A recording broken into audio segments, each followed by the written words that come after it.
Subscribe करिए rising Uttar Pradesh को और दबाइए इस बेल आइकन को ताकि आप पाए यूपी की न्यूज अपने मोबाइल पर सबसे पहले। नमस्कार, आपका स्वागत है राइजिंग उत्तर प्रदेश के एक और फ्रेश वीडियो में। तो चलिए शुरू करते हैं आज के फटाफट खबरों को। जानलेवा कोरोना वायरस प्रदेश में अब कोरोना मुक्त जिलों को भी अपनी चपेट में ले रहा है। कोरोना वायरस से एक और व्यक्ति की मौत हो गई। प्रदेश में अब तक 40 लोगों की जान जा चुकी है। वहीं 77 नए कोरोना केस मिले हैं। अब तक कुल संक्रमितों की संख्या 2211 पहुंच गई है, जिनमें 1113 लोग तबलीगी जमात से संबंधित हैं। प्रदेश के 61 जिलों में पांव पसार चुका है कोरोना वायरस। अब तक 26,000 लोगों में कोरोना जैसे लक्षण मिल चुके हैं। वहीं प्रदेश में 96,000 लोगों ने सर्विलांस की 28 दिन की समय सीमा पूरी कर ली है। वहीं प्रदेश में कुल 1,33,000 पैसेंजर्स को ऑब्जर्वेशन में रखा गया है। वहीं 11,782 को इंस्टीट्यूशनल क्वारंटाइन में रखा गया है। महामारी की रोकथाम के लिए लॉकडाउन जारी है। ऐसे में लोग बेरोजगार हो गए हैं, जिससे लोगों के सामने आर्थिक संकट खड़ा हो गया है। लेकिन प्रदेश के शाहजहांपुर जिले में किराएदारी वसूलने के विवाद में दुकान मालिक ने 2 महिलाओं समेत 3 को लाठी डंडों से जमकर पीटा। इसकी जानकारी पुलिस को दी गई, लेकिन पुलिस के पहुंचने से पहले ही आरोपी फरार हो गए। पुलिस कार्रवाई में जुटी है।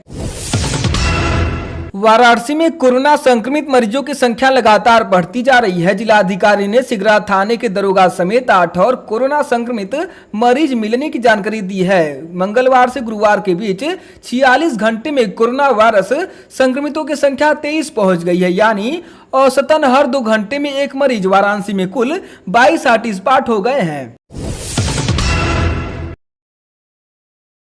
वाराणसी में 3 मई तक टोटल लॉकडाउन रहेगा। पुराने सभी आदेश निरस्त कर 3 मई की रात तक शहर में सभी तरह की दुकानों के खुलने पर प्रतिबंध लगा दिया गया है। राशन, सब्जी, गैस, दूध, दवाई की होम डिलीवरी प्रतिदिन 6 बजे तक कराई जा सकेगी। अब तक बनारस में कुल 60 मरीज सामने आ चुके हैं।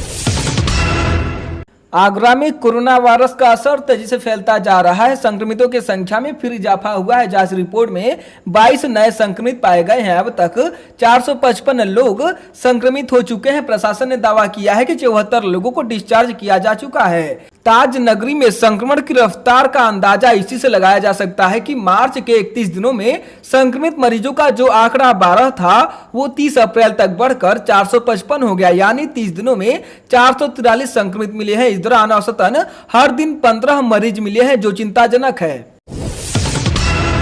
राजस्थान के कोटा में फंसे कोचिंग के छात्र छात्राओं को उनके घर तक पहुंचाने के बाद सीएम योगी आदित्यनाथ की वरीयता में देश के अन्य राज्यों में फंसे प्रदेश के मजदूर तथा गरीब लोग हैं। सीएम योगी आदित्यनाथ ने बैठक में सभी राज्यों में फंसे यूपी के कामगारों और श्रमिकों से भावुक अपील भी की है। उन्होंने कहा कि अभी तक आप लोगों ने जिस धैर्य का परिचय दिया है, उसे बनाए रखें। हम संबंधित राज्यों की सरकारों से संपर्क कर सभी को घरों तक सुरक्षित पहुंचाने की विस्तृत योजना तैयार कर रहे हैं।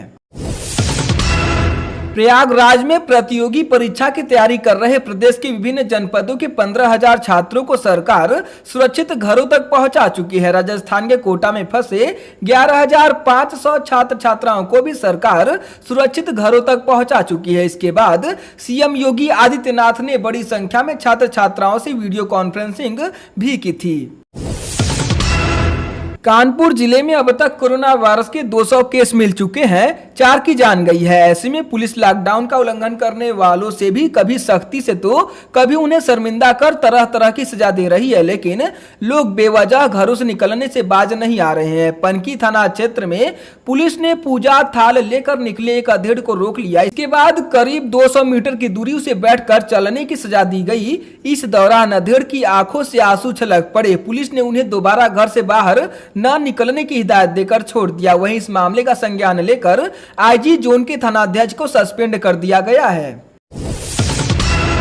लखनऊ के बंथरा के ननकाऊ गांव में दुस्साहसिक वारदात से इलाके में सनसनी फैल गई। एक युवक ने अपने ही परिवार के 6 सदस्यों की हत्या कर दी। पुलिस आयुक्त सुजीत पांडेय के मुताबिक युवक ने अपने माता पिता, भाई, भाभी, भतीजा और भतीजी के धारदार हथियार से हत्या कर दी। वारदात के बाद युवक थाने पहुंच गया, जिसे गिरफ्तार कर लिया गया है। पुलिस का दावा पारिवारिक विवाद में हत्याएं हुई है। आरोपित ने थाने में समर्पण कर दिया है।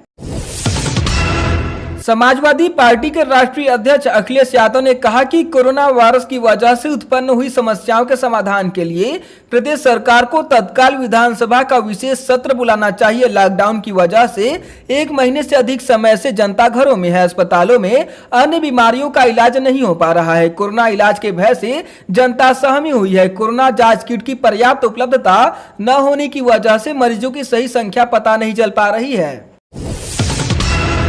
जानलेवा कोरोना वायरस से पूरी तरह बचाव के लिए योगी सरकार लॉकडाउन खोलने को लेकर गहन मंथन में है। जिस तरह से केंद्र सरकार ने हाल ही में सभी राज्य सरकारों से सुझाव मांगे हैं, ठीक उसी तरह प्रदेश सरकार भी रायशुमारी कर रही है। मुख्यमंत्री योगी आदित्यनाथ ने पहले राज्य मंत्री और स्वतंत्र प्रभार वाले राज्य मंत्रियों के साथ लॉकडाउन को लेकर बैठक की। इसमें लॉकडाउन की अवधि बढ़ाने या खत्म कराने के लिए चरणबद्ध तरीके से कदम उठाने के सुझाव सामने आए हैं।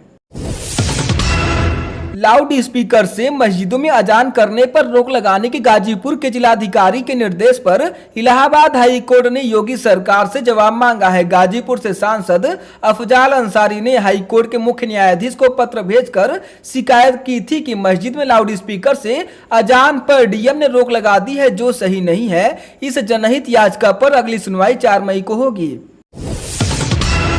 दिल्ली के तिलक नगर इलाके से पिछले 3 दिन से लापता 2 बच्चे मेरठ पुलिस को सकुशल मिल गए हैं। तिलक नगर थाने में दोनों के अपहरण का मुकदमा दर्ज है। दिल्ली पुलिस मेरठ आकर दोनों बच्चों को ले गई। पुलिस को पूछताछ में पता चला है कि लॉकडाउन में वह घर में बोर हो गए थे और परिवार वाले पढ़ाई का दबाव बना रहे थे, इसलिए वह घर से निकल गए और मेरठ पहुंच गए। लॉकडाउन की वजह से पान उत्पादकों एवं विक्रेताओं को हो रही भारी आर्थिक क्षति को देखते हुए योगी सरकार ने कुछ शर्तों के साथ प्रदेश के पान उत्पादक 21 जिलों में पान मंडी एवं पान के दुकानों को खोलने की अनुमति प्रदान कर दी है। इस संबंध में उद्यान एवं खाद्य प्रसंस्करण निदेशक डॉक्टर एसबी शर्मा ने संबंधित जिलों के जिला उद्यान अधिकारियों के नाम आदेश जारी कर दिए हैं। योगी सरकार ने दूसरे राज्यों में फंसे अपने यहां के मजदूरों को वापस लाने की प्रक्रिया तेज कर दी है। हरियाणा से श्रमिक वापस आ गए हैं, अब एमपी से वापस लाने की तैयारी पूरी हो चुकी है। इसके बाद गुजरात का नंबर आएगा। प्रदेश सरकार संबंधित राज्य सरकारों से प्रवासी श्रमिकों के नाम, पते, टेलीफोन नंबर और स्वास्थ्य परीक्षण स्थिति की सूची मांग रही है। यह मिलते ही उन्हें वापस लाने की कार्य योजना को आगे बढ़ा दिया जाएगा। यह जानकारी यूपी के अपर मुख्य सचिव गृह अवनीश अवस्थी ने लखनऊ में आयोजित प्रेस वार्ता में दी है। सिनेमा जगत में अपनी खास जगह बनाने वाले अभिनेता ऋषि कपूर का निधन हो गया। प्रदेश के उप मुख्यमंत्री केशव प्रसाद मौर्य, सपा मुखिया अखिलेश यादव और बसपा सुप्रीमो मायावती ने उन्हें ट्वीट करके उन्हें श्रद्धांजलि दी। यूपी के उप मुख्यमंत्री केशव प्रसाद मौर्य ने लिखा कि बॉलीवुड के प्रसिद्ध अभिनेता एवं बेहतरीन व्यक्तित्व के धनी ऋषि कपूर जी के निधन की दुखद सूचना प्राप्त हुई। अपने बेहतरीन अभिनय से पूरे सिनेमा जगत पर गहरी छाप छोड़ने वाले ऋषि जी का निधन देश के लिए एक अपूरणीय क्षति है। भारतीय सिनेमा के लिए यह बहुत ही दुर्भाग्यपूर्ण समय है। बॉलीवुड अभिनेता ऋषि कपूर के असामयिक निधन पर गोरखपुर के बीजेपी सांसद और फिल्म अभिनेता रवि किशन ने गहरा शोक व्यक्त किया है। उन्होंने कहा कि भारतीय सिनेमा जगत में एक के बाद एक झटका मिलता जा रहा है। रवि किशन ने कहा कि ऋषि कपूर एक महान कलाकार थे। ऐसे महान कलाकार को फिल्म इंडस्ट्री को खोना बेहद ही दुखद है। ऐसे कलाकार विरले ही जन्म लेते हैं। उन्होंने कहा कि जब मैंने फिल्म इंडस्ट्री में कदम रखा तो उस समय ऋषि कपूर जी का पूरा सहयोग मुझे मिला था। भदोही के जिलाधिकारी ने बेसिक शिक्षा अधिकारी यानी बीएसए को एक अनोखा टारगेट पूरा करने के लिए दिया है। भदोही के बेसिक शिक्षा अधिकारी अब जनपद के 6 खंड शिक्षा अधिकारियों से 24,000 आरोग्य सेतु ऐप जनपद वासियों से डाउनलोड करा उन्हें 100 रुपए जबरन पीएम केयर फंड में देने के लिए बाध्य भी करेंगे। रायबरेली जिले में कोरोना वायरस से बढ़ते मामले प्रशासन के लिए चुनौती साबित हो रहे हैं। ऐसे में प्रशासन ने लॉकडाउन को सख्ती से पालन कराने का निर्देश जारी किया है। इस बीच रोड पर बेवजह निकलने वालों को पुलिस कड़ा सबक भी दे रही है। ऐसे में यदि किसी को कोई इमरजेंसी है तो वह ठोस वजह लेकर निकल रहा है। यहाँ एक शख्स ने हाल ही में ऑपरेशन कराया है। अब उन्हें ड्रेसिंग की जरूरत थी, लेकिन घर के बाहर पुलिस का पहरा था। ऐसे में उन्होंने गले में तख्ती टांग ली जिसमें लिखा था ऑपरेशन हुआ है, ड्रेसिंग करवाने जा रहा हूं।